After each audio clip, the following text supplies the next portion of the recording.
Hello class, this is just a very simple video on simplifying roots because there are a few questions about this, so I'll go ahead and do that. Alright, so let's just say we have a number. Alright, let's just do a normal, simple number. So 36, we're trying to find the square root of 36. Well, anyone that went to grade school probably knows that the square root of 36 is equal to 6. Alright, that wasn't that bad. Now what we can do, okay, let's take a bigger number. Let's take 60. All right, the square root of 60. Well, there's not like a number there's not like a simple number like 7 or 8 that multiplies into this. So what we have to do is we need to look at the factors of 60, the factors. So what multiplies to get to 60? Well, we have 10 and 6. So we can pull out a 10, we can pull out a 6. All right, now we can simplify these numbers. So what multiplies into 6? Well, 3 and 2. So 3 and 2. Now 3 and 2, they're both prime, so we can't simplify those anymore. But 10 is not prime. So what multiplies into 10? 5 and 2. So 5 and 2. So now all these are prime numbers.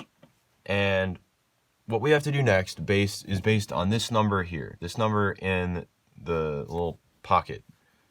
So in this case, because there's not a number there, you always assume that it's a 2 for a square root. So I'll write it there, a 2.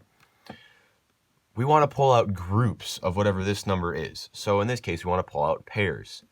And if you look down here, we have 1, 2 here, and another 2 here. So we'd pull out the 2's. So on our final answer would be we'd pull out the 2's and we put a 2 on the outside, and 5 times 3 is 15. So 2 radical 15 is the square root of 60. It's pretty simple. Like if you plug this in on your calculator, you'll see that they equal the same thing. And let's do another one. Let's do the square root of 72. All right, well, let's do what we did before. We took out, well, we have a 9 and an 8. 9 times 8 is 72. Now, we can, out of the 9, we can pull out a 3 and a 3. And for the 8, we can pull out a 2, and another 2. All right, it's pretty simple. So now, we look at this number, because there's not a number written, we always assume that it's a 2. And so we have a group of 2 3's here. We also have a group of 2 2's here. So we pull out the 3's and we pull out the 2's, and we're left with 1 2 on the inside. So we pull out the 3's, we pull out the 2's, and we have a 2 left on the inside. So 3 times 2 is 6. So the final answer is 6 radical 2. It's pretty simple, pretty simple. Now we're going to look at the cube root. The cube root, all right? The cube root of something is just, we do the same thing except we pull out groups of 3. So let's take like 150. The cube root of 150.